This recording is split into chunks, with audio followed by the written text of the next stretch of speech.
Alors ici, on va refaire ensemble le document qui nous a servi de départ tout à l'heure.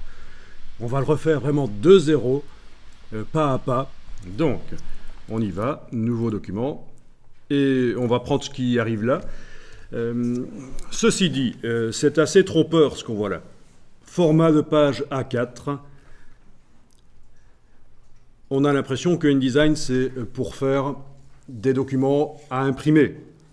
Mais ça, c'est historiquement vrai. Mais depuis lors, depuis quand même plus de 5 ans, InDesign sert aussi à faire des magazines interactifs pour tablettes et smartphones.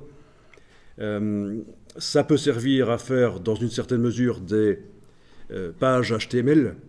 Mais pour ça, pour que ce soit vraiment performant, il faut ajouter un plugin, un module externe qui s'appelle In5, In5, parce que InDesign n'est pas très performant pour faire du HTML en standard, mais enfin, en ajoutant quelque chose, on peut faire des pages HTML tout à fait sérieuses.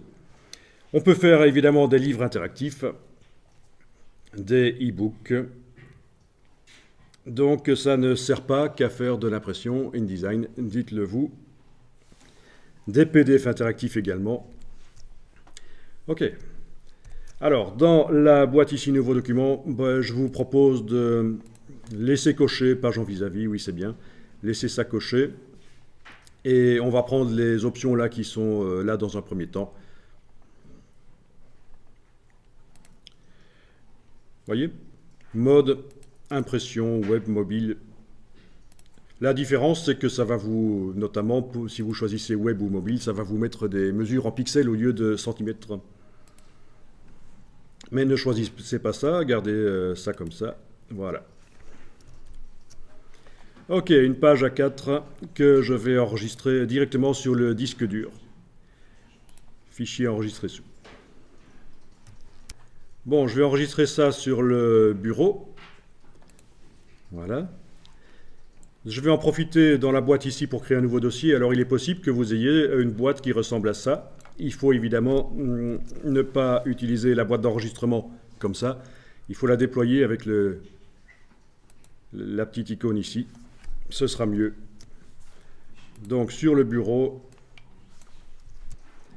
je vais créer un nouveau dossier. Si vous avez déjà enregistré sans créer le nouveau dossier, c'est pas grave. Vous pouvez le créer après et vous glissez votre document dedans.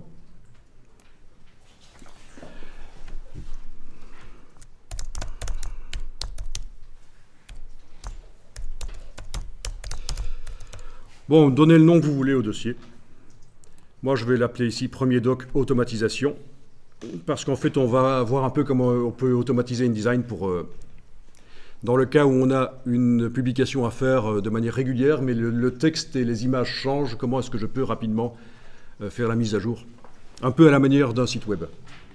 Donc, avoir une page HTML et changer le texte source et les images, et la page se remet à jour. C'est un peu ce qu'on va faire dans InDesign. Voilà. Ne supprimez pas l'extension INDD, bien sûr. Je le dis parce que certains le font et ils renomment en supprimant l'extension. C'est quand même relativement important, surtout si vous transférez le document vers un PC. C'est compatible, hein. Un document fait sur Mac est compatible avec PC et inversement.